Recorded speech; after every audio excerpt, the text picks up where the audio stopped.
Hey, family. I had a little bit of bad connection just a minute ago, so I'm 1 minute late, and I do apologize. I'm trying to be on time all the time. So it's 7:01, and for you all who don't know, I'm your girl, Y Renee, trauma recovery coach, and let's talk about all things divorce. It's the series that I decided to do in the month of October, just because of a conversation I had with some women at the end of July. So I'm excited about tonight. So I'm just waiting for my guest to pop on. And here he is. I'll be inviting him in 1 second. So because we're going to get another male's perspective about divorce. So I'm just waiting for my guest to come on so I can introduce him. So Mr. Moore, if you're watching, paying attention, all you gotta do is hit the button to accept being put on. There you go. Hey, handsome.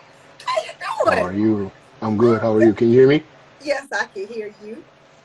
Okay. Thank you so much for accepting my invitation.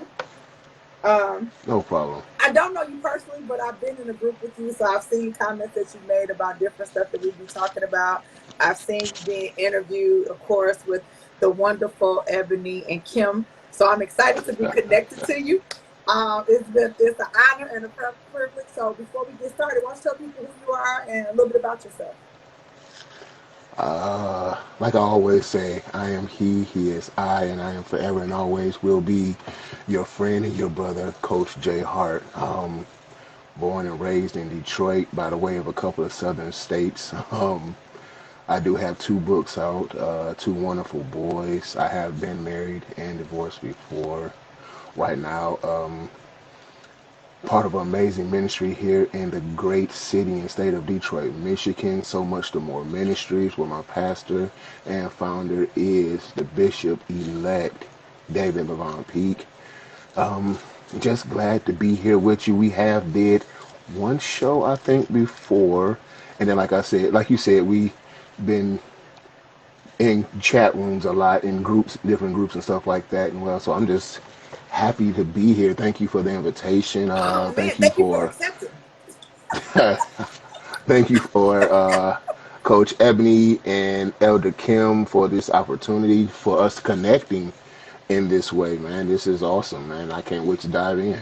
Oh, well, good. Okay, so let's get started. But anyway, thank you so much for accepting. Hopefully we'll be able to do stuff like this before. I think the conversation that we had that Kim invited me on one of your shows, I think it had to do with domestic violence. I Because think, that's yeah, what, I think that's what it was. yeah, because that's what a lot of people call me for. Anywho, Okay.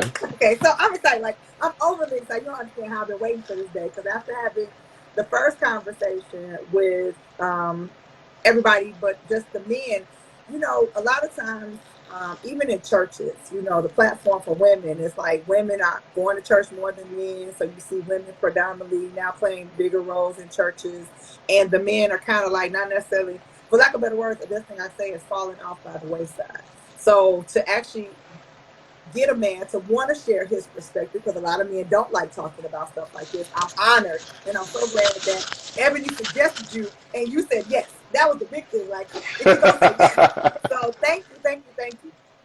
So the way this conversation started off, because I don't know if you've been watching all of the lives, but however, I was in Atlanta about a month ago for a conference, and it was just me and a couple women having a conversation. And I've been divorced myself for 11 years.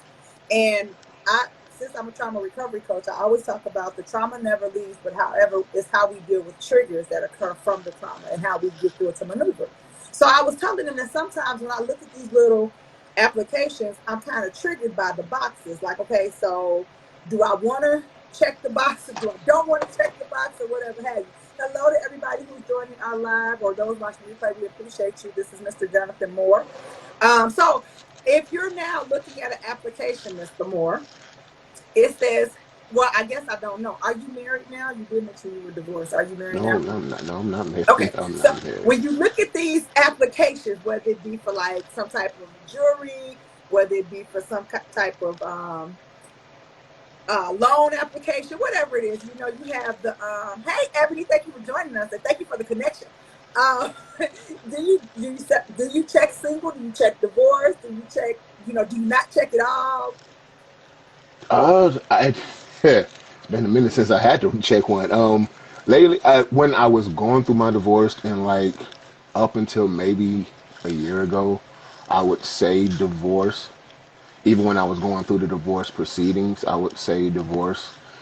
They some of applications surprisingly say separated too, and I don't think people really see that, but some of them do say separated. But I would put divorced, and like I said, just up until recently, I just started putting single. I was like, okay, yep, I'm not married no more, and I've dealt with the issues of the divorce per se. So now I'm just going to say single because I think if we hold on to that label, we won't never move on past that label. That's good. But I don't want to jump ahead of what you want to say, No, it's so okay. I'm It's going to good. It's just say good. It's good. It's I good. check single now. Well, look, that's good. Okay, so you check single. Um, so the first question is, how long were? Okay, so how many times have you been married? Been married twice. Twice. Okay, so I don't know which one you want to focus on. So whichever one you choose, you want to talk about both. That's on you. But whichever one you want to focus on, how long was that marriage? Or if you want to talk about both, you can mention the length of both and the time in between both. Funny, because both of them were I was married for both of them for 6 years. Oh wow. Okay. Yep, and I think Interesting. I took 5 years in between the two, Okay. maybe six, something like that. Okay. Interesting. Okay, well, thank you for sharing that part. So now that you're okay, so you are on this side of divorce. When you think about one of the questions that was brought up, and I've been talking about this a lot lately, when you went through both marriages, being a man of God and being a man of faith, so because you came in talking about how you belong to this great church in the city of Detroit, you a man? Are you in ministry? Like, are you a minister in the church, or you just belong to the church? Yeah, Okay. yeah. Oh, now you what? Here we go. We about to really get into it. Okay, so you see, y'all, I am excited. Y'all don't understand. This is so good to me. Because ministry, okay, we'll talk about the ministry part at the end. But however, since you're a man of faith, I'm sure. Well, okay, so with your first marriage, were you in church? Were you in ministry during that first marriage? Yes, Okay, during the first one, I was an armor bearer for our pastor. okay. So did you do counseling before that marriage? Oh, he a prophet too? Oh yeah, you gotta call me afterwards. Ebony, telling on you. Ebony, get off the line. Ebony, get off the line. Get off the line, E.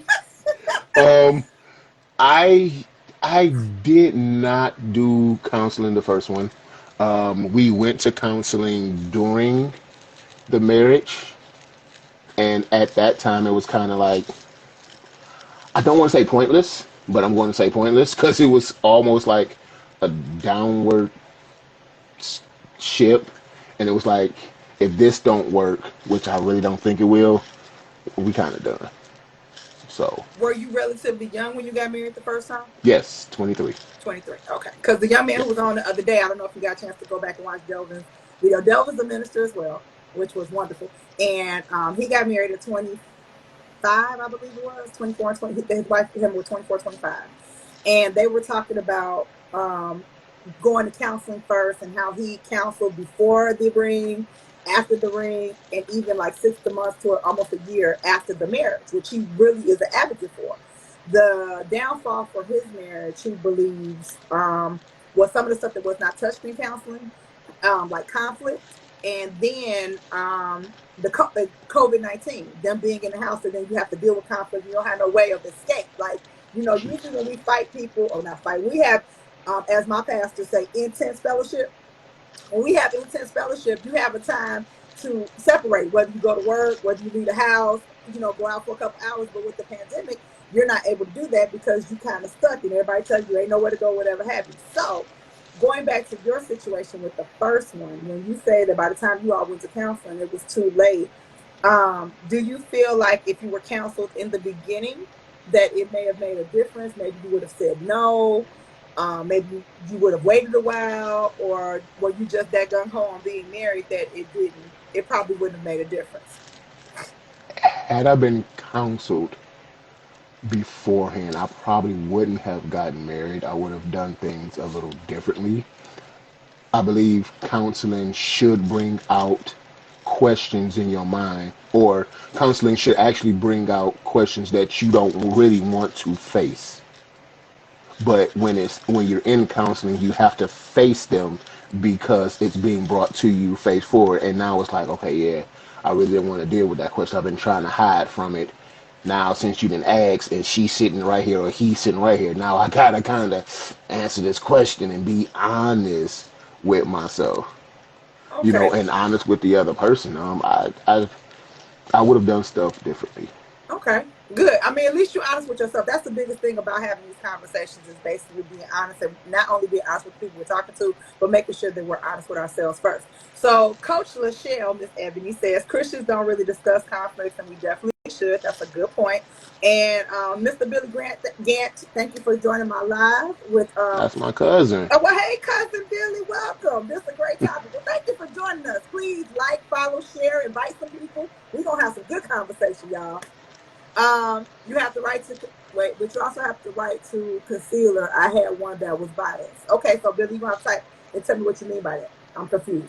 So, but thank you for joining and putting in the conversation. So, you said that you think that you probably may have done something different and may even not gotten married. So, let's move to with the first one at the end. Even though you went to counseling, do you feel that you did everything possible, no matter what the reason of the No, marriage?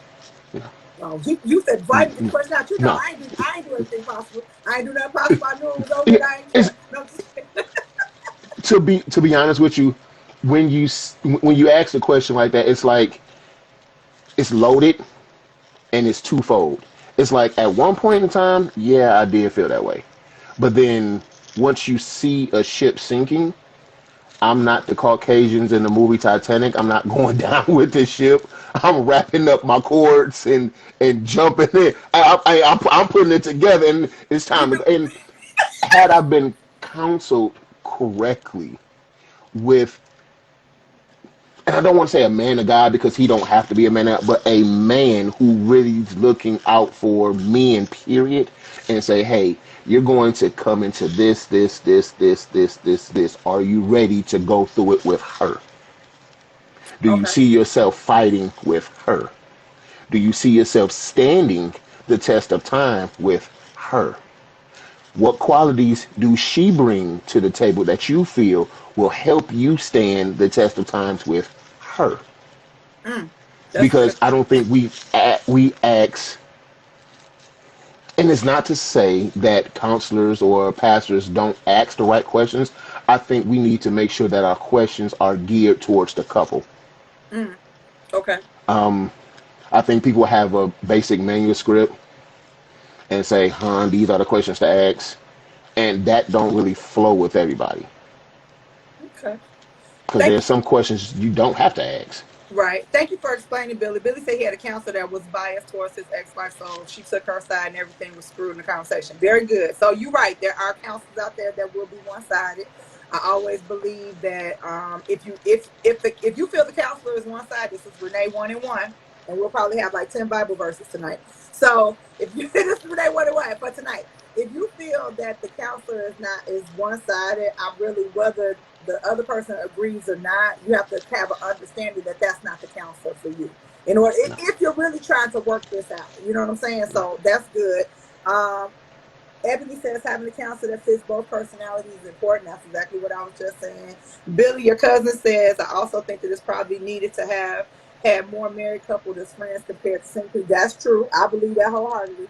And you have to be committed to the commitment. Come on now, Ebony, you telling the truth. So you said something that was really good, and I'm gonna go back and say it. So now being a minister, and now being official minister because you was an armor bearer before, which is also a part of ministry. I get it because I'm not gonna talk about it right now, but I'm armor bearer as well. That's a whole nother story for a whole nother day. Anywho, Would you let them know? That's a whole nother story. that's a whole nother month that we just get armor bearers on to talk about what it really is to be an armor bearer. Woo! Okay, so anywho, so do you think now this is what I believe? So this will be when they wanted to that when you said that, it kind of struck a chord with me. I think that pastors, ministers, when we have these churches now with these marriage ministries, or when the pastor is going to counsel, do you think that an assessment should be given beforehand of everything that may happen or not happen in a marriage, and then kind of gear the questions towards that assessment? But see, then the trick to that would be also making sure that both parties are completely honest. So do you think that an assessment would be good, or or do you think that people who have gone through divorce or married, been for some real, like some real time, and they really want to be honest about this thing? Because sometimes I think pastors, not trying to be negative, but they can be kind of passive. So you think people that been through divorce and know the ins and outs should come back and get with the married people and be like, hey, this is stuff that wasn't dealt with when I went through. So here is what I think you all should ask these questions and maybe build off of these questions and do things like that. What do you think about something like that? I think a general generic questionnaire, if you say, is great because you can go off on the answers that's given. Okay.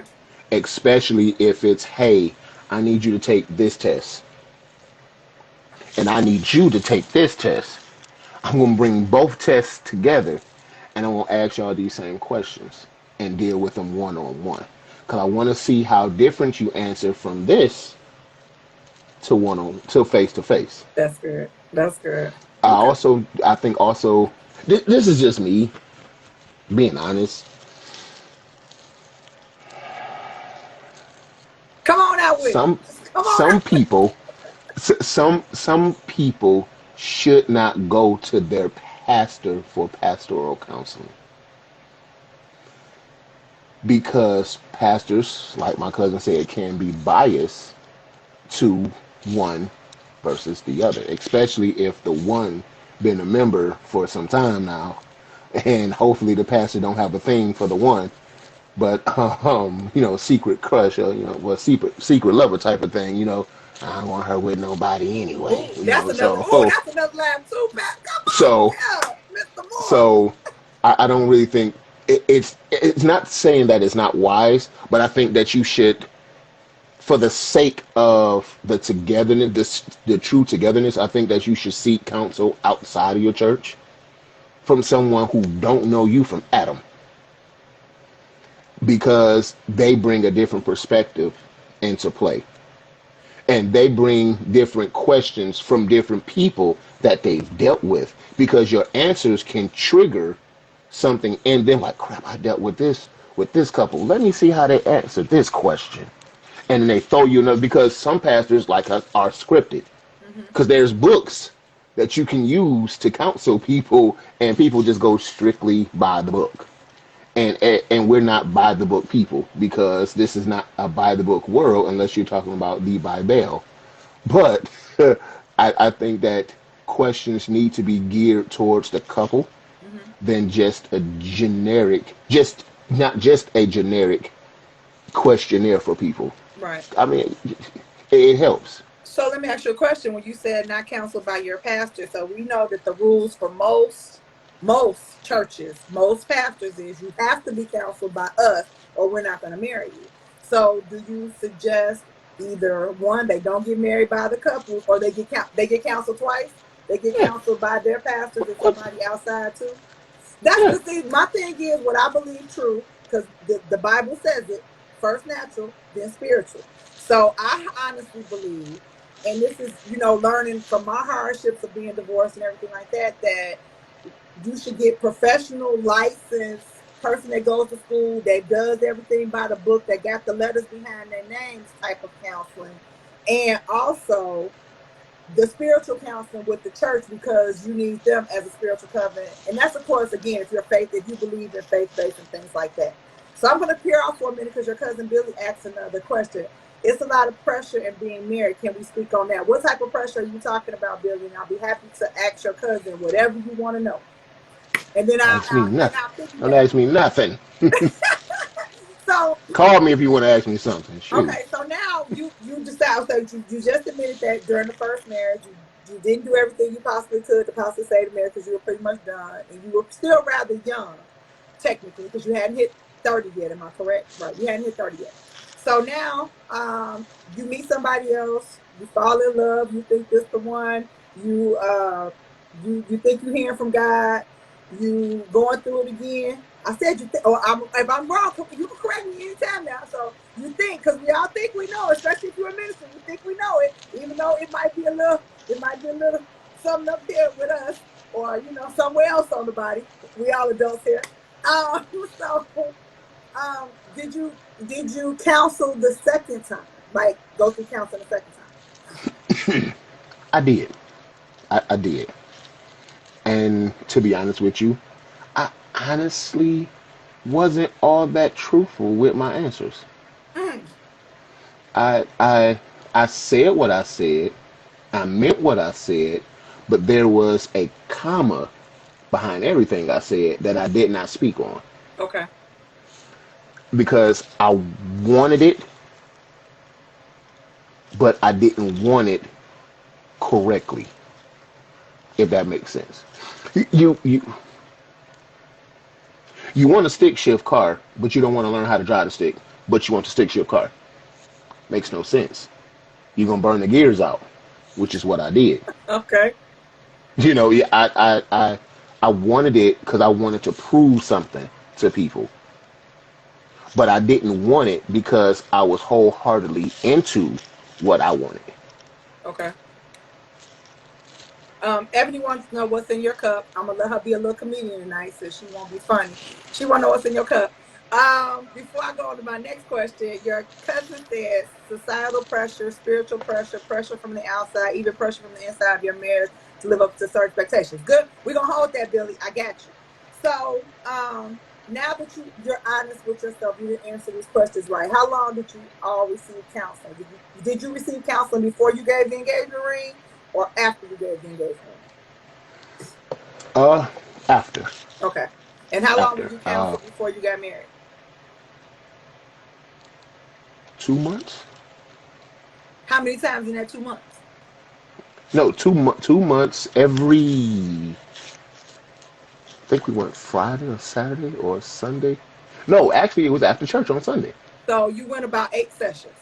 About About 8 sessions. 6 sessions, Okay. So how long were these sessions? about an hour, Approximately about an hour. Okay. So 45 minutes to an hour. Yeah. and I guess that's my problem too, because we think about it, and again, this hindsight from what I've been through.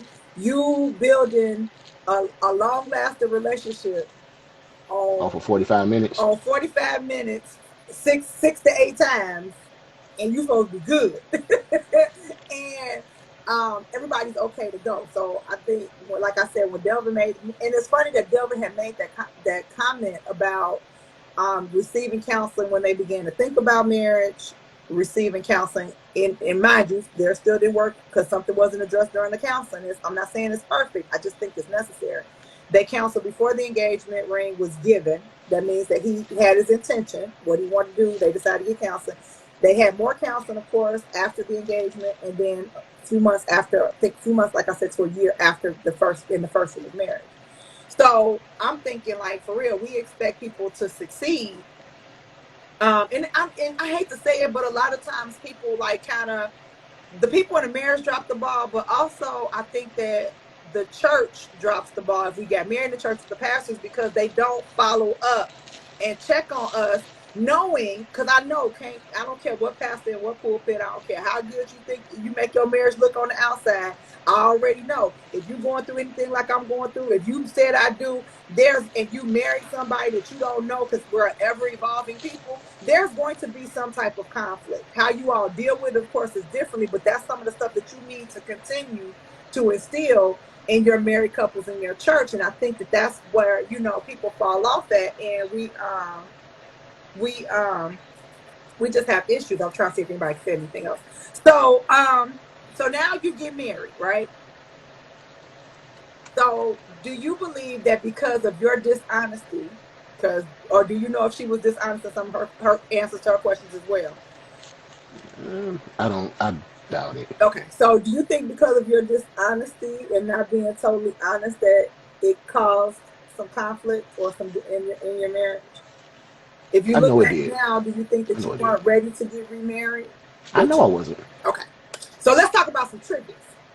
Because it's heir apparent to me, and this is Renee 1 and 3. I think we're on 3. It's Renee 1 and 3. That I feel, I'm just assuming, so correct me if I'm wrong, that the reason why you weren't completely honest this time going through counseling is because it was something that triggered you from your first marriage that you may have not dealt with going into your second marriage. Yes and no. Okay. So, Yes what or would no? be some of the triggers from your first marriage that kind of was like, not necessarily that you avoided it because you decided to get married again, but you were just like, ooh, ah. I didn't, and the crazy thing is, I didn't deal with my triggers Okay, because I really didn't know I had triggers. good. Okay, Uh, I didn't deal with self love. I didn't deal with self care. I didn't deal with what is marriage. My okay, first one wasn't right, so I didn't deal with what really is marriage. I really didn't deal with what's a man's role in marriage. I didn't deal with what's Jonathan's role in marriage because every man is different. Some men love housework, some men don't. So, what is Jonathan's role in marriage? I didn't deal with the outside voices, how to manage, balance, and or keep away from. I didn't deal with the the lack of positive marriages being presented to me. So I had no, I don't want to say idol, but I didn't have a mentor, or I didn't have role a model. role model, guidelines, footsteps to follow. I didn't have it. So it was like, how do how do I bake a cake without instructions? Put You everything in the know, pot like grandma did. Figure it out. No, I'm just kidding. I'm joking. and right, and just throw it in there and hope it come out and taste just like hers. Grandma, I need your recipe. But and I didn't deal with that beforehand. And when you don't have a counselor or pastor to ask the right questions, you never get to make the right decisions when you don't have the right questions asked. Because now it's like, well, he never asked that question, so I guess it's obsolete. Guess I'll figure it out. No, he didn't ask because he didn't know to ask, or that's not something that he wanted to deal with in y'all counseling session. Because I think I got married and we had the 6 F's or the 5 F's that he dealt with, and that was my counseling session. Wow. So Like, you said something that really like kind of struck a chord with me because most men don't talk about it or most men don't admit it. When you say that you didn't deal with self love, what exactly do you mean by that, Mr. Moore? I've never I heard a man didn't. say that they don't love themselves. That's, I mean, that It, I've never but heard it. but what is your definition of love for self? Varies from person to person. This is true. Because some people, true, all I need is some food, a good job, make some money, and my PlayStation 4 and PlayStation 5, and I'm good. I need my Xbox, and But what is self? What is self care? And Okay. if you don't ask yourself those questions and be honest with yourself, you be kind of lost because you can be in a crowded room and everybody praising you and still feel alone. Why? You could be laying next to the best thing since sliced bread and still feel by yourself. Why? You can have a family picture. You can. I don't want to say the Huxtables because we don't want to use Bill naming this, but It's for okay to use the Huxtables for though, because they were oh, fictional family. It don't okay, have okay, nothing to okay, do with real okay. cause. So They're a so fictional so so the family. TV part, the Right. TV version of them. Right. Okay, cool, cool, cool, Exactly. cool, cool, cool, cool. TV version, TV version. So we did. So I didn't have that, and you could have that in your life. I mean, the career, the wife, the house, the cars, the money, And still be miserable. and and people still commit suicide and don't know why. So I didn't know me. I didn't know the good and the bad, the happy, the sad, the right and the wrong. I just knew I woke up, went to work, did a couple of laps, ate some good food, went back to sleep, repeat. That's it. Okay. So how long you said the second marriage was about 6 years as well. So when you start seeing this one for lack of better words, going into the tanker.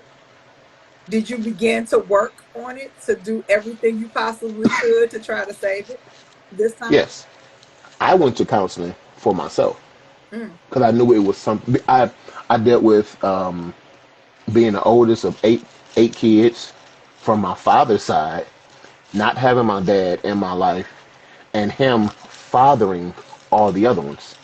mm. Bro, I'm the oldest and your namesake, and you did me and my brother like we trash. Wow. But you was there for it. So I'm trying to. So he comes back in my life. I'm with him for about a year and a half. Then he gets sick and he's in and out of hospice for 4.5 years. Mm. And my grandma was like, "You're the oldest. Take care of your daddy." Huh? Huh? Right. Do what? So I'm dealing with you not being there, you apologizing, then getting sick, and then becoming mute. So I don't have that connection where I can like, Dad, how do I deal with this? Dad, how do I deal with that? So then he passes away, and then I do his eulogy. It's like, what do you say about a man who you don't know? Mm. And after the eulogy was over, I still dealt with because I felt empty again. Like, dude, you came, you apologized, you were good, I was good, and then you left again. So I'm a Abandonment kid twice. again. Right. So I'm a kid again trying to figure life out. And I'm like, I don't get it no more. Like, what am I supposed to do now? And I fought that day in, and my ex-wife still didn't believe that's what I was dealing with. I'm like, you had both dads in your life. So when I looked at it going down, I said, let me go get help. Let me go talk to somebody. So I went to a pastor that I wasn't even, went to a guy, and he was like, you need to deal with you. Gave me a book to read. I started reading the book, and things started clicking. I'm like, okay, this ain't it, Jonathan. You got married on false pretenses. So I got married. I lied to get married, and I want God to come in but he never told me to be with her. So how do Mm. I bring God into my trash compactor and tell him to fix it Oh, wow. when he never said to jump in the trash compactor? That was a you thing. So now it's like, okay, what are you gonna do to fix this? What are you gonna do? I'm here. My grace is sufficient. But what are you gonna start doing? You got to get help for you. They tell you on the airplane, put your mask on first. While you trying to help everybody else, put your mask on. And I was trying to help everybody else. Teaching, preaching, youth and people, hey, telling the youth, you're amazing, you're perfect, you're great, you're grand, trying to be a father, don't even know how to be a father. It's like you getting pulled in all these directions and you don't even know how to save yourself. Wow. So So when I you, had to. after you got help for yourself, though, apparently, because you're divorced again, it did not help to a certain, it apparently did not help. Were you the one that wanted the divorce, or did your wife tap out too? How did it come up? No, it was literally me. It was you. I was like, I can't keep living this lie. Mm. I can't keep going to bed in tears because I'm not happy. I can't keep waking up. I used to go to work just to go to work. Wow. Scheduled off. Didn't have to go. Yeah, we need help. We people ain't coming in to work, so I got to go in. Six 6 days, 12 hours. Then Just go to to the avoid gym. being at home. Then go to the gym. Wow. So apparently, okay. So you just said it was you that wanted the divorce. I'm assuming that you filed. Yes. So afterwards, now that it's over, you're still counseling. I'm assuming. Yes. And you've been divorced how long now? 2 years. 2 years? Yep. So this is recent. Yes. Okay. So are we still getting counseling? Or do we think Yeah. that, I talk to my pastor every Monday now. We schedule our conference every Monday. It's about everything. The ups and downs of life, the ups and downs of manhood, the ups and downs of ministry. It's just talking. I thank God for my pastor. Yes, Do you desire to be married again? I do. Not Russian, Of course. but I do. When and my cousin can attest to this. When you know, because me and his brother say the same thing. When you know you're a husband, you desire to be a husband. Same thing that most women say about being white. I know.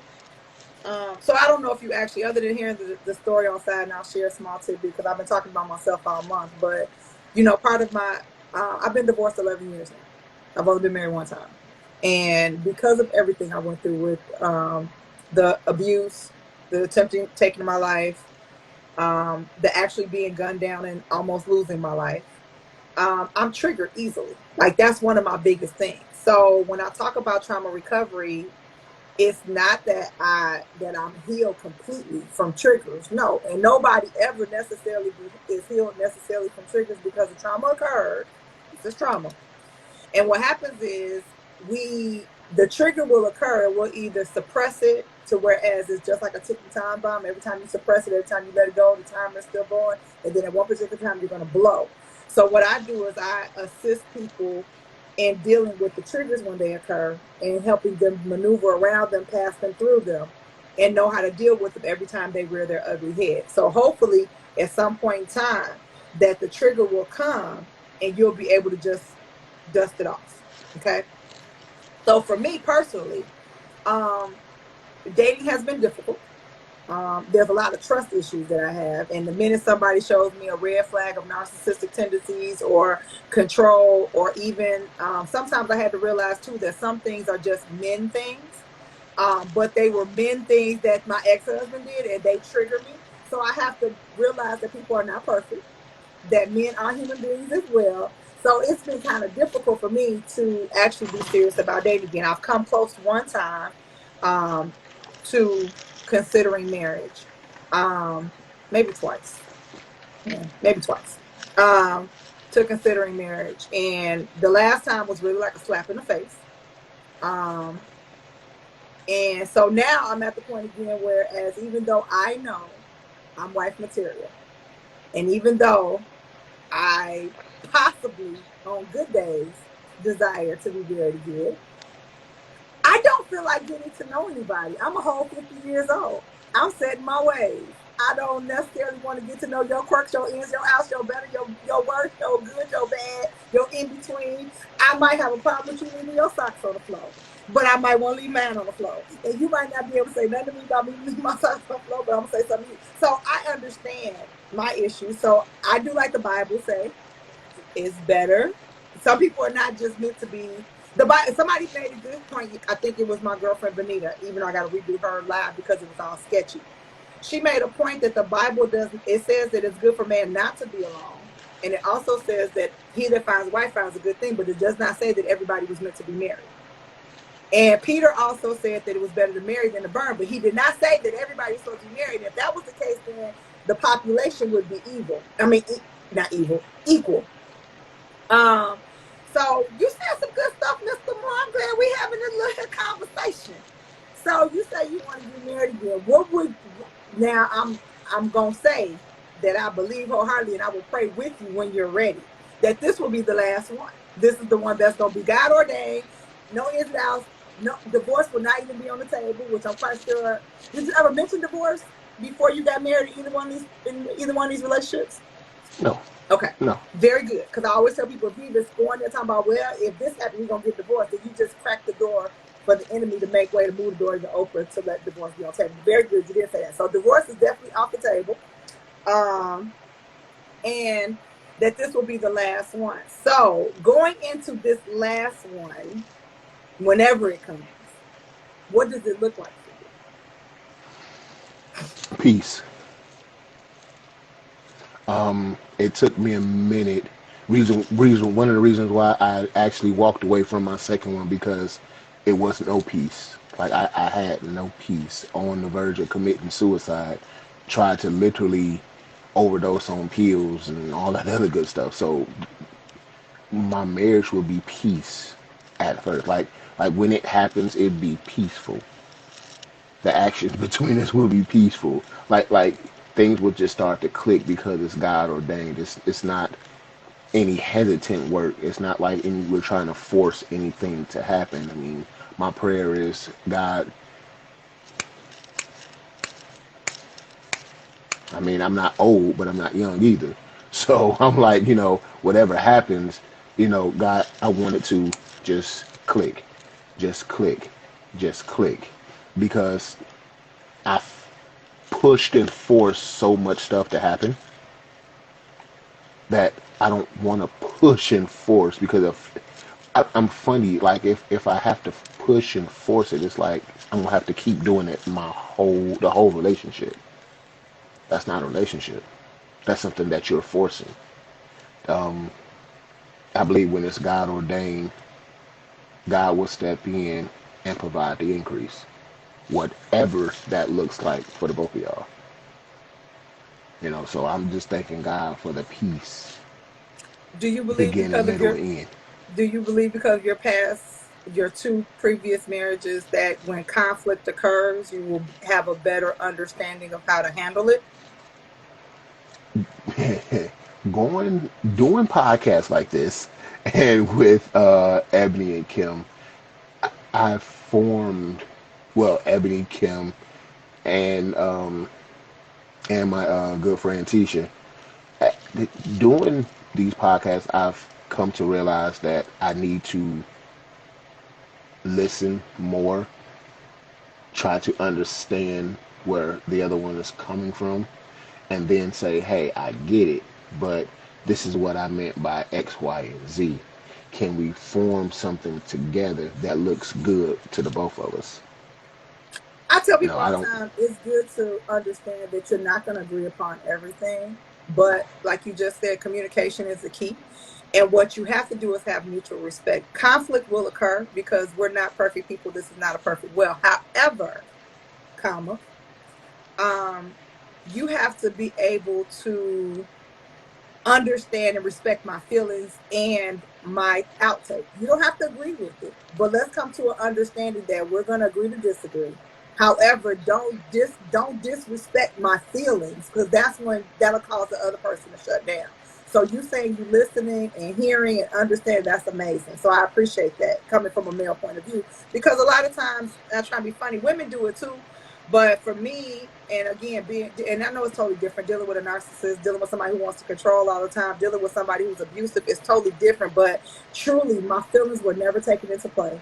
Or if they were taken into the play for a minute, I got gaslight on the back end, and everything got flipped around to make it seem like it was my fault whenever we had a disagreement, which caused me to retract, dummy down, whenever it would be like, and that's one of my problems now too, that I'm beginning to realize, and I'm also getting help for it, is because a lot of times, and this is something that a lot of people deal with because it's just something that we do, I think, as people. When we really don't want to discuss something, or we don't know how to process it in our head, our first answer when somebody say, well, what's wrong with you, or how do you feel about something? Nothing. Nothing. Don't worry about it. And not only are we lying to the individual, but we're lying to ourselves and not allowing ourselves to be truth, be in our walk in our truth, no matter how that truth feels. And that's the part that kind of I think that I'm learning still to this day, whether I decide to let my guard down and deal with somebody or not. It's caused me a lot of unnecessary heartache, unnecessary pain. It just extra bricks, putting extra bricks back on my wall, if that makes sense. So I appreciate you saying stuff like that, because when we talk about these vows, I had somebody laughing at that, because we went through it. I don't know about you, but I know during one season, I would always, people get married, talk about, well, when I have my marriage, my vows gonna say for better, for better, because ain't no worse gonna be in my wedding, no, for health and health, because ain't nobody gonna be sick. And it's good to decree positive over your marriage. I get that wholeheartedly. But even if that's what you're decreeing, you need to have a still understanding that because we live in a world that's full of sin, and sickness and disease will come, hello, COVID, that there's a huge possibility that sickness is going to come. And what will you do when that person is actually sick? What will you do if, God forbid, you got to put a wife in hospice, or you got to constantly come home and wipe their butt because after the nurse goes home, or you got to feed them because they can no longer feed themselves. Or what happens if you lose everything? Not necessarily because of carelessness, but we in a world where if you're not an entrepreneur and making money for yourself and you relying on somebody else and that job folds or quits and you can't get nothing right away because the world is totally changing with people shutting down because of COVID, and now you have no way and you might possibly be homeless because you don't have no family that's willing to help you out. Is your spouse going to stick by you and believe in everything you're doing, trying to make it right? You know, what is it? Better for worse, sickness and health, richer for poor. I'm just saying, what happens when the worst comes? Are you going to stand up, or are you going to let this vow go down because in your decree you said for better, for better? Come on now, people, let's just be real. That's Renee 1 and 4.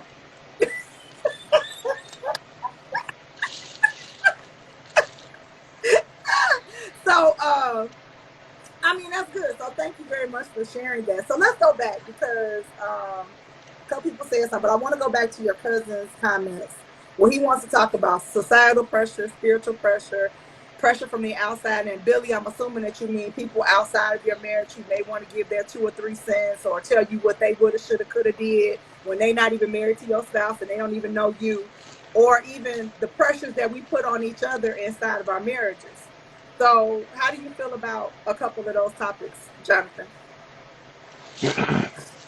Uh, so let's deal. Give me one, and I'll deal with that one, and we'll just go from there. Okay, Because well, let's I start, man of heard God, since you a minister, I'm a bear, and all that good stuff. Let's start with the spiritual pressure. Go ahead on now. Tell us something good.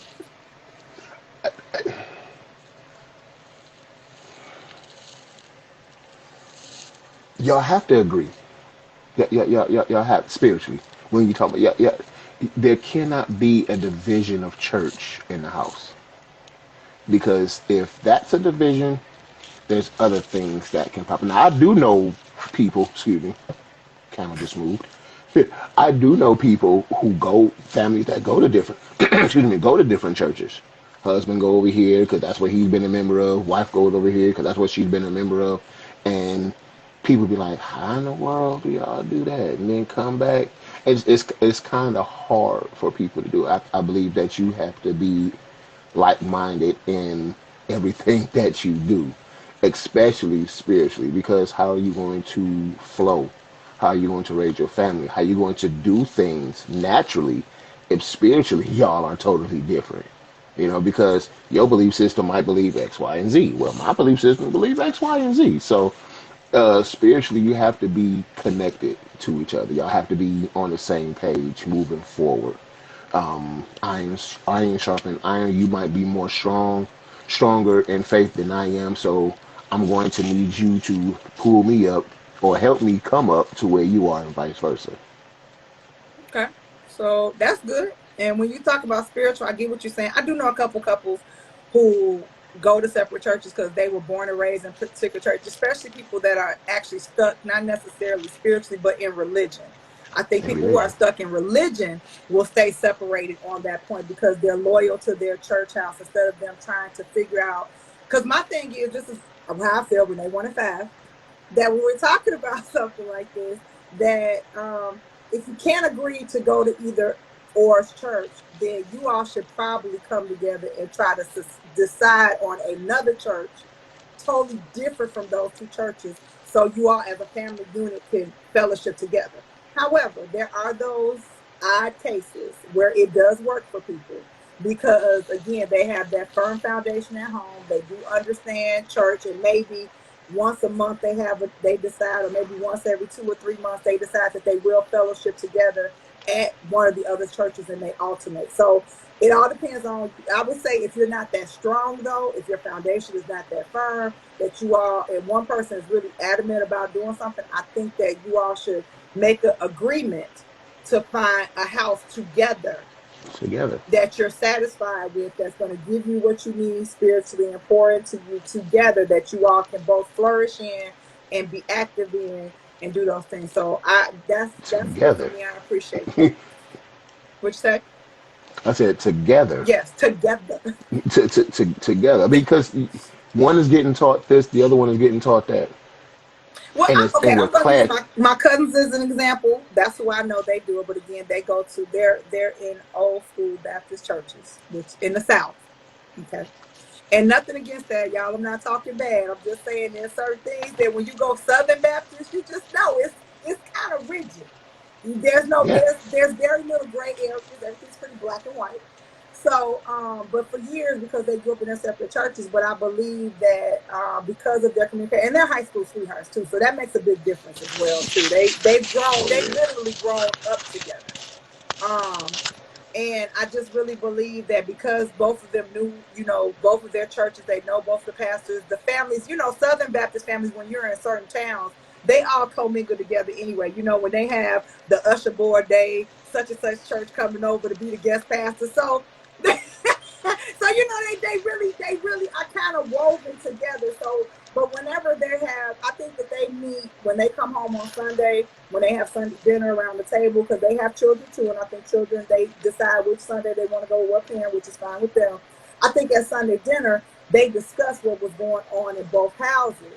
So if it's something different, then they can kind of be on the same page because they're having conversation about it. You understand what I'm saying? yeah, So I if you're get it. doing something like that and it works for Okay, you, I'm not trying to tell you change your thing. Whatever works for you works for you, but just be conscious that a lot of times when we're talking spiritually, it's hard to grow as a unit when you're divided by something that you based your marriage upon as far as a spiritual foundation. So that's my take on it. So societal pressure is the next one. but see, I'm glad Okay, you go just ahead. went I'm there. sorry. Go No, back. no, Let's I'm go glad here. you just went there because you just said something that rolls into societal. Your thing is your thing.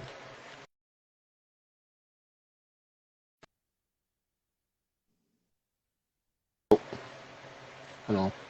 You spinning, but I can hear you. Oh, so it's not always going to work. What worked for mom and dad won't always work for y'all. What worked for grandma and granddad won't always work for y'all. What y'all come together and deal with and learn that works for y'all, that's what y'all do. Regardless of what society say y'all should be doing, nope, that don't work for us. Nope, that Well, don't let work. me tell you about This is what. society. Because let's just talk. Since you mentioned grandma and grandpa, let's just be real. I was having a conversation with people talking about their grandparents, and I think I was listening to somebody's radio show. And let's just be truthful. Coming up in the Great Depression and people back then, because my grandparents, God rest all their souls, now they're deceased. They did live long lives, though they lived to be in their 90s and their hundreds and things like that, except for both my grandfathers, they died rather kind of young. But my grandmothers lived to be, well, they got blessed beyond their years. So when we talk about stuff like that, though, we got to think about society is totally different now too, because now it's almost a necessity to have a two-income household. Whereas when grandma and grandpa was coming up, grandpa was the one who pretty much did all the work, and mama stayed home and took care of the kids, because back then they was having 10, 12, 11, 13, 18 children.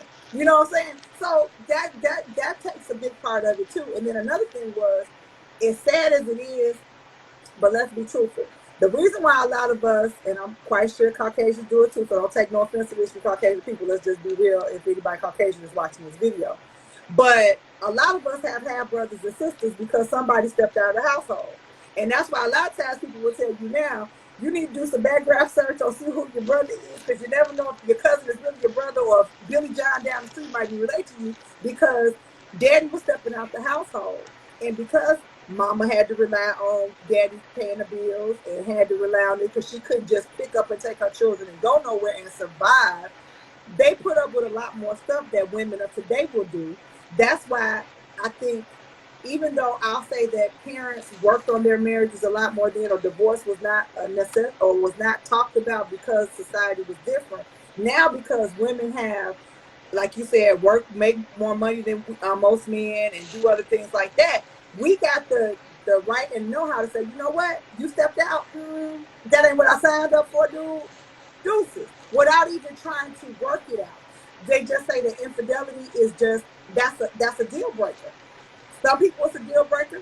Some people can work through it and get past it, but it all depends on how well the other person is willing to work. Because, okay, so if you're going to continue to be an habitual cheater, there's no sense of us trying to work this out.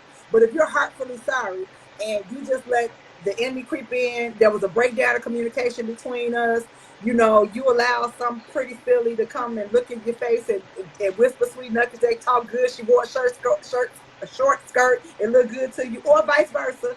Some dude came and because your man wasn't doing what he's supposed to do at home, and he said something to you, made you feel like a woman because your man ain't making you feel like a woman no more, and you decide to step out. Um, Society will tell us just forget it, don't work at it. Whereas God tells us forgiveness, grace, mercy, all of that good stuff roll into one. As difficult as it is, I've seen people bounce back from infidelity. So it's not impossible. It just depends on where your mindset is.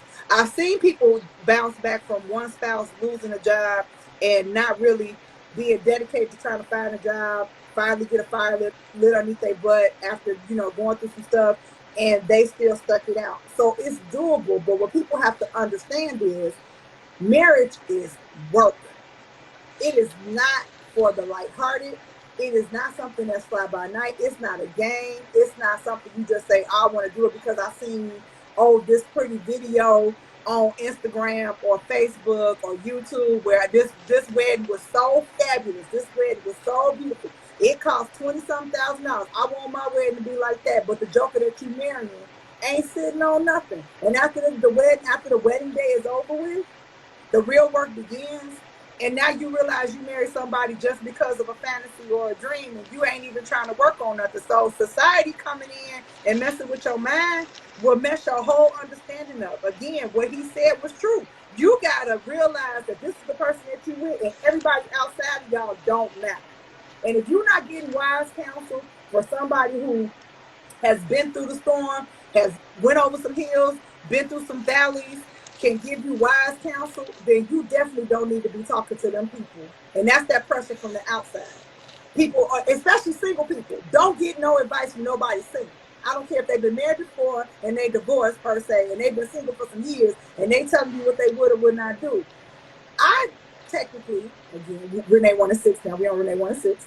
I feel because I love the institution of marriage so much and I believe in it that I can honestly, me myself personally, even being single now, that if somebody in a marriage that is being traumatized by something or another, does not have to be domestic violence, just something in the marriage that's traumatizing them, if they came to me for counsel, I believe I can counsel them because I believe in the institution.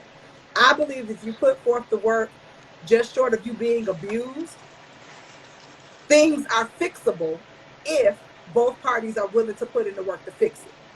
But if you're just talking to somebody single that's out there in the street kicking it, that they ain't really got no care about in the world, and they've been hurt and they abused, and they think that every dude is wrong or every girl is wrong or whatever, how you definitely them are not the people you need to be talking to in your marriage.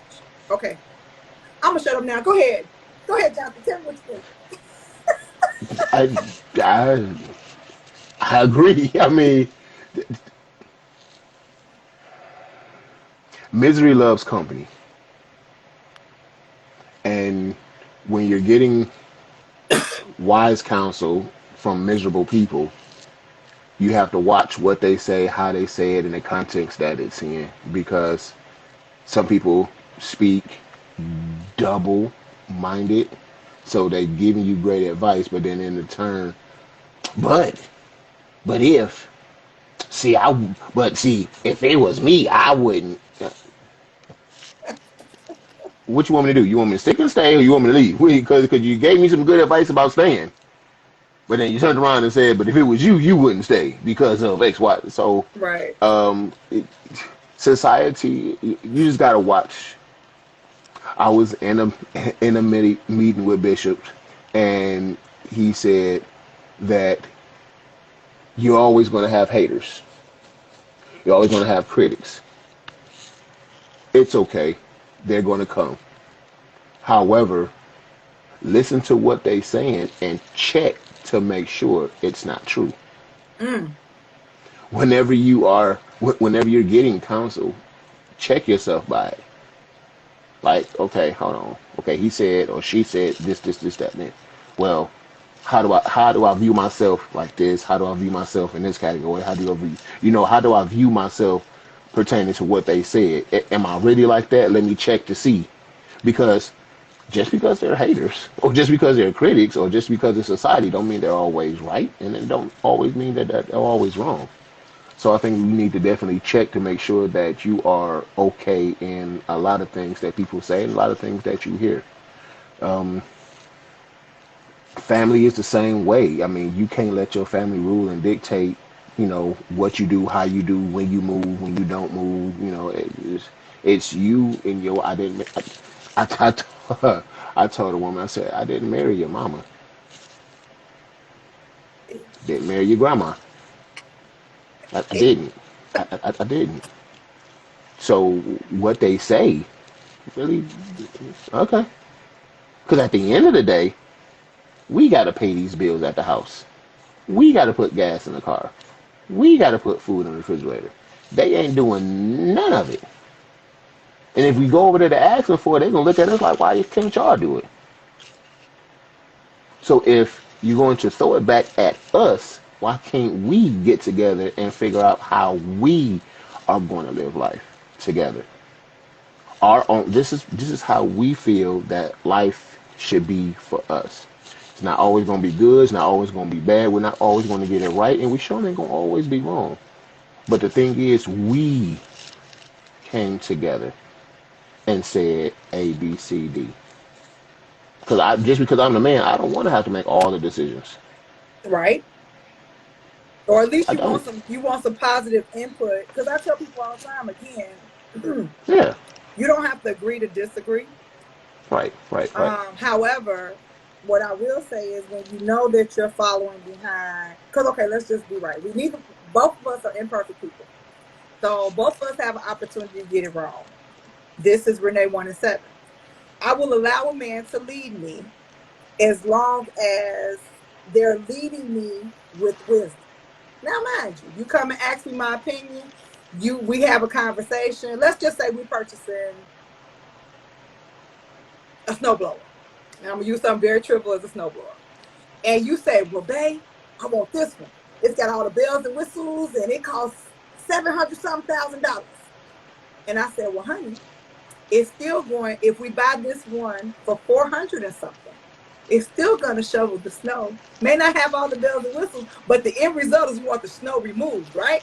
Right. You say, but no. This is what I really want." And I say, however, this is what we should get. And you still decide to spend your $750 on that. Two things going to occur.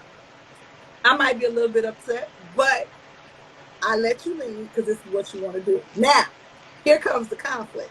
When this $750-something snowblower and all this bells and whistles breaks down and everything under it ain't covered under the warranty of how it breaks down. So what I can't do, being your side, your help me, your rib, the voice of reason that I tried to be before you went out and bought this contraption, is I can't do the I told you so.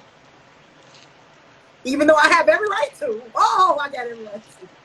Can't do the I told you so. And I have to kind of stroke your ego a little bit and be like, oh, okay. It's okay. It's just a hard lesson that we learned, honey. And, and I have to say we. I can't say you because then that again is the I told you so type stuff. And that's why I think a lot of people fail at that. And it goes both ways.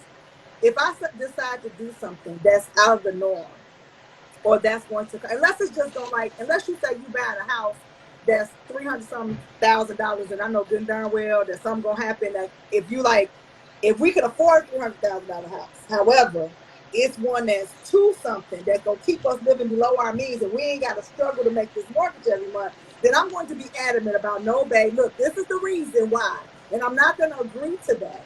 That's something totally different because that's a big ticket item, and I'm gonna fight you tooth and nail to the end. However, small stuff like that, the little snowblower thing, I can do it and then kind of stroke you. Like, it's okay, babe. That's okay. We'll just go back, and this time, we'll go ahead and get the $400 one. You know what I'm saying? Because I think we've gotten the bells and whistles. We don't need bells and whistles. Bells and whistles, they're not all that cracked up. Okay? Yeah. So stuff like that. People have to understand too that when you get into conflict, you have to support your mate, even if they make a bad decision, because you all are in together. And I believe that even if they make a bad decision, because you have a foundation of God, you have a foundation of understanding, that even though that mistake seems like it may be huge at the time, I think that it will work itself out where you might even remember the infraction because you didn't do the I told you so, throw it in their face, make them feel some kind of way, because that's what we tend to do when it comes to conflict. So, how you feel about that? Uh, Bishop Jake said something in a seminar he did about relationships. And he said, your relationship will not always be 50-50. It won't always be 60-40, and it won't always be 70-30. But the one thing you have to realize is whenever it switches and it moves, and it will, you have to be strong in the position that you're playing. Mm, Because 60-40, yeah, I might have to take 60 to your 40, but I need to make sure that you don't feel like you're 40. that's good. That's real good. And the way we get to feeling that way is if we're both 100% with each other. So I need to be 110% of me, and you need to be 110% of you for it to even equal 50-50. Because if you feel like you're lacking or you're not whole, you're in part, you're in shambles, or you're still carrying some things of old, then we're not even equal before we even get to the 50-50. That's good. So coming into a relationship whole helps with conflict. Because when you come in with excess baggage, that excess baggage becomes part of the conflict. And soon as you have a conflict, here you go. Let's go back to the snowblower. 750. Shit, didn't you do that in your last relationship? Blow money like that on stupid. See, you see what I'm saying? So, wow, I made one mistake and Thanks. you threw up 10 in my face. Thanks. So it's like we need to make sure that we are 110% of self, and we need to understand that rain, sleet, or snow, I need to have my spouse's back. I know a guy he ministered one day at church, and he said that he was doing an investment, and him and a guy who went investment lost it all, Mm, lost everything in this investment. And he said he lost a very good chunk of him and his wife's savings. mm.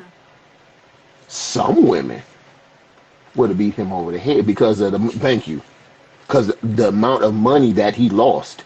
Some women would have been like, You did what? I told you, it was still again, and then you gonna go into. His wife came by his side and grabbed him and said, "Baby, we okay. That's just money. Let's go back. Let's regroup. Let's plan better. Let's strategize better, and then let's move forward with the next thing." That's what we're supposed to do. You can't beat Say, up somebody because now you cutting. Not only are you cutting into the marriage, but you're cutting into a man's manhood. A man's job is to lead, protect, provide. Alpha male, even not alpha male, king of the jungle type stuff. They're just to be all. So when they make up a decision thinking that it's going to work, and maybe it worked in the beginning, and it just something happened that it turned the corner. Because that's it. when we talk about entrepreneurship, just like with churches, if they don't make it past the 5 year mark, generally most churches will not survive. Same thing with businesses. If it don't Yep. make it up to the five, it's a possibility that it will fail. Now, mind you, in those first 5 years, you're building, you're making relationships, you're trying to put it back, get the money back, you're recouping. The same thing in a marriage. So, however, in your marriage, when you make big decisions like this, and you back your spouse, whether you think it's a good idea now, you're supposed to back them. And then when it fails for whatever reason, and most times some of this stuff fails not necessarily because the person does something ignorant or dumb. I mean, okay, the snowblower is a little extreme. It's true, but it's extreme. It's Because men do that when they see little gadgets and toys and stuff like that. But when we talk about business ventures and we talk about most men, when they do business ventures like that and they decide that they're going to use half of what you save up as a family unit to build out, they're thinking this is what I'm using to to bring my family to another level so that I could retire my wife, I could retire myself, and I could do whatever. So it's not going into this blindly. At least I don't Right. believe the intention is blindly. May not make all the best business moves, but it's all a learning process. But the fact being that when you throw stuff back at a man's ego, it's going to tear him down as a man. He'll feel like a failure. He may not even want to try again. And in that doing that, that's also gonna make him feel like he's a failure in his marriage. And then you'll see everything starting to change. And now you wonder why he's not attentive to you anymore.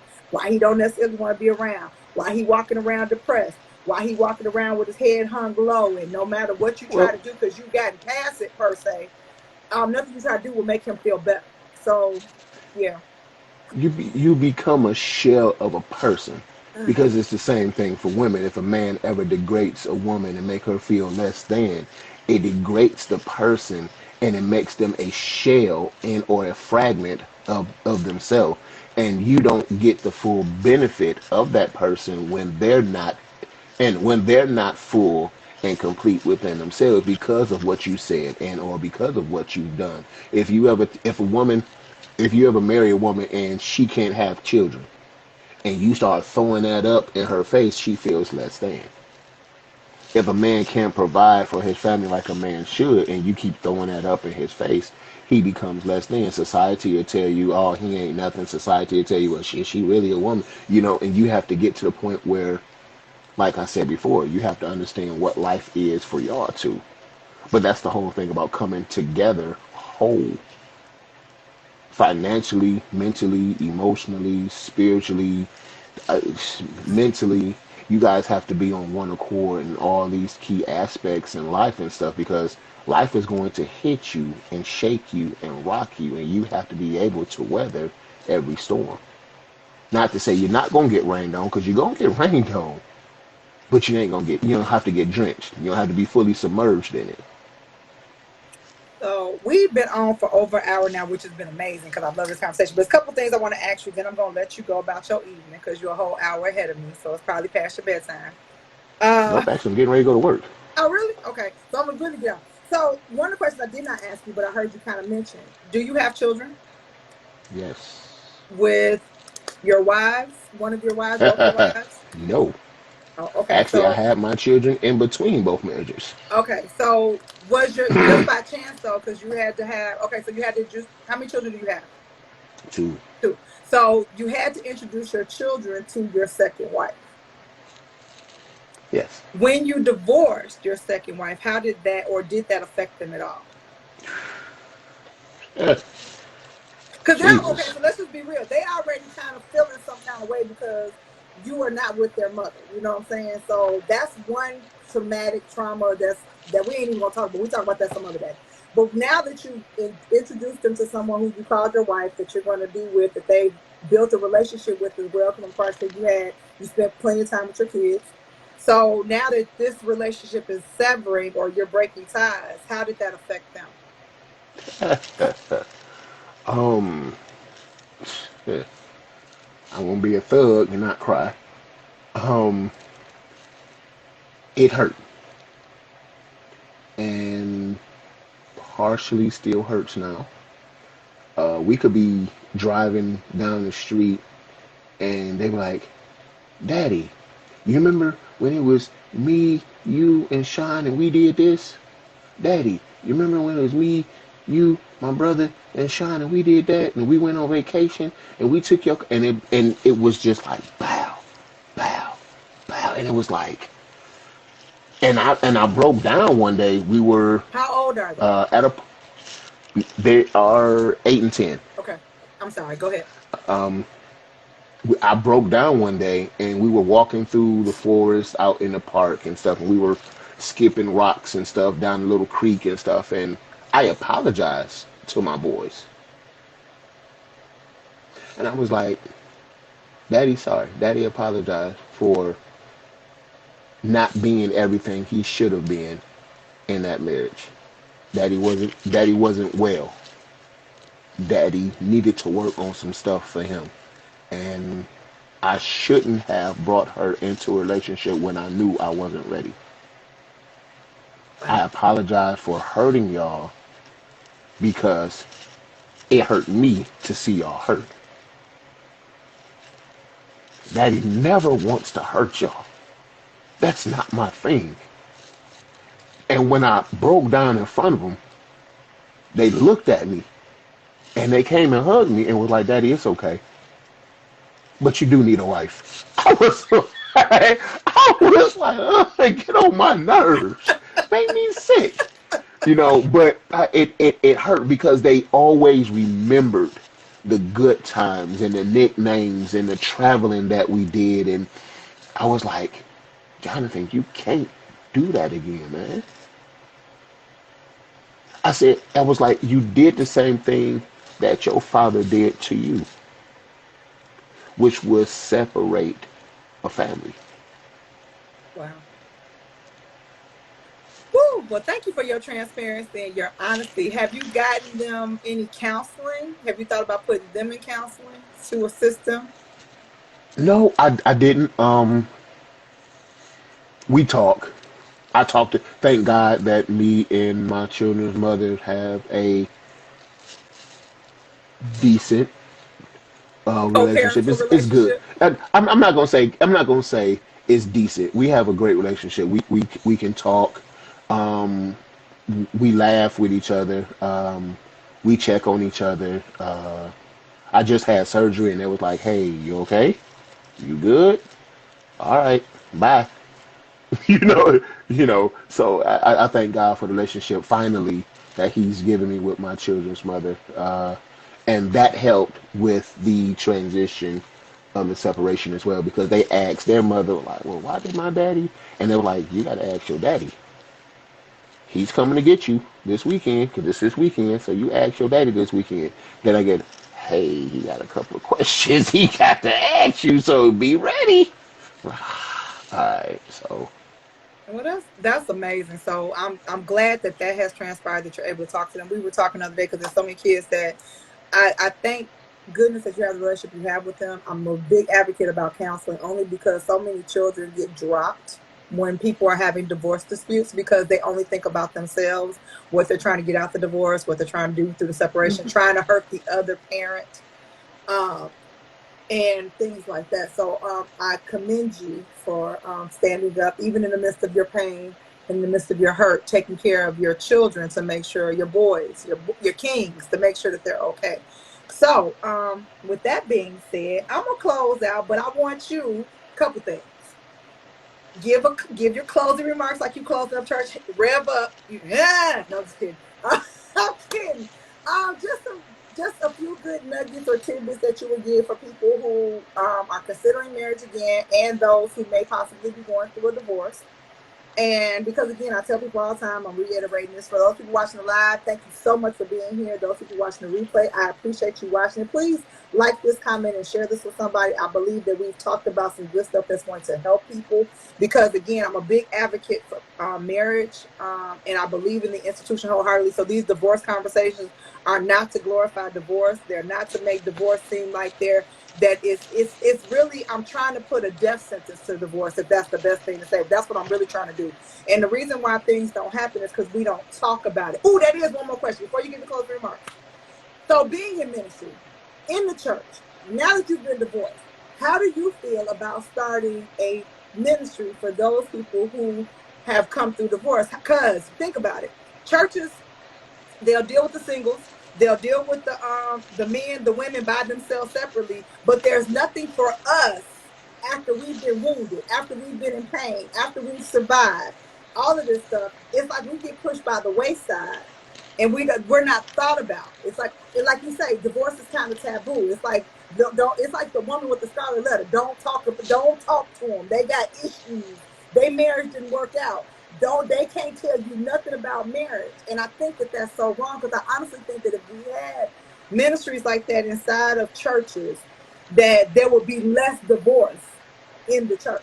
So can you talk about that? Then you give your closing remarks. Then you give your tidbits, and then you can tell people what you do, how you want to catch up with you if you got a side business, and all that other good stuff.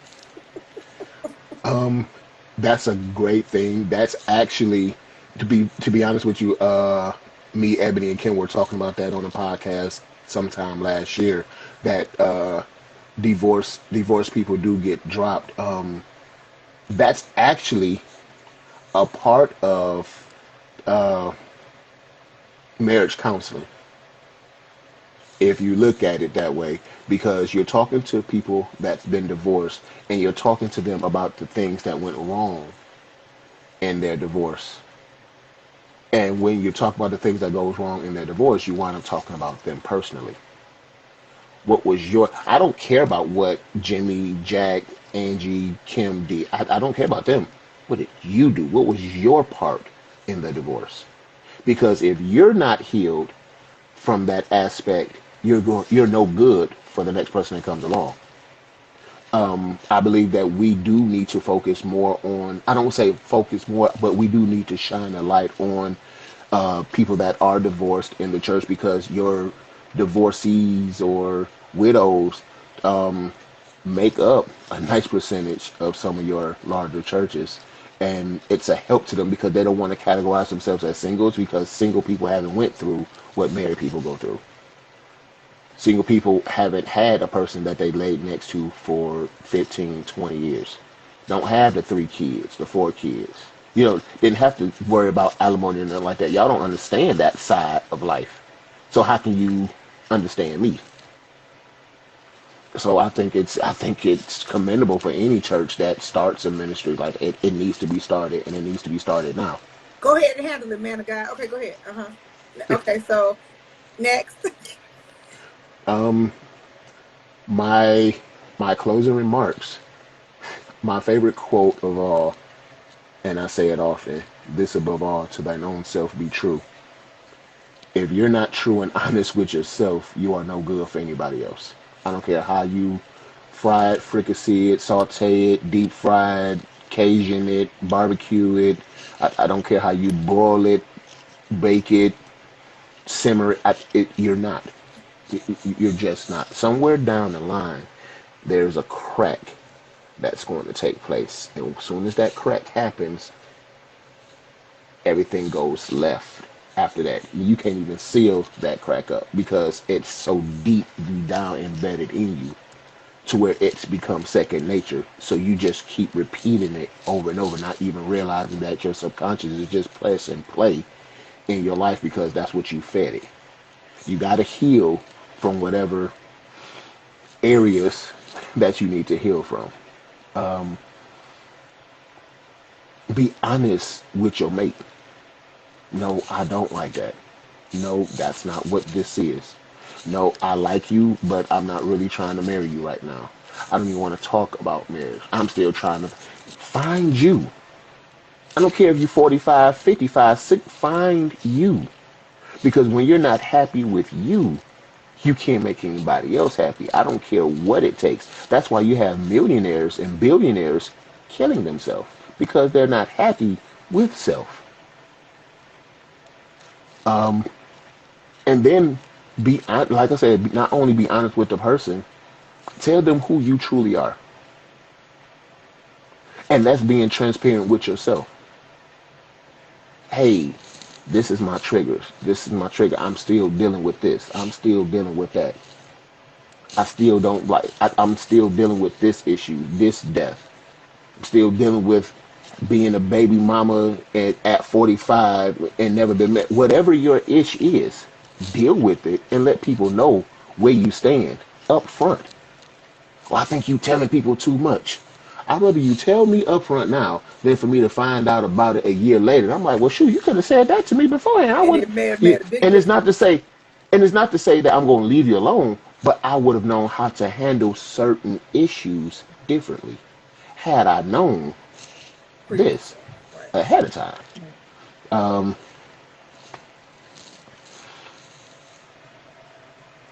when you say you love somebody, truly love them with everything. Show grace, just like God show grace to you. If you don't know what that is, learn how to show grace to self.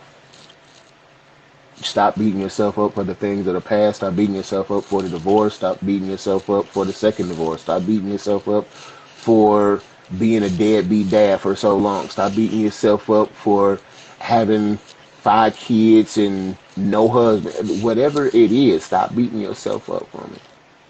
Learn to love yourself. Ask for forgiveness. Be forgiven and move forward.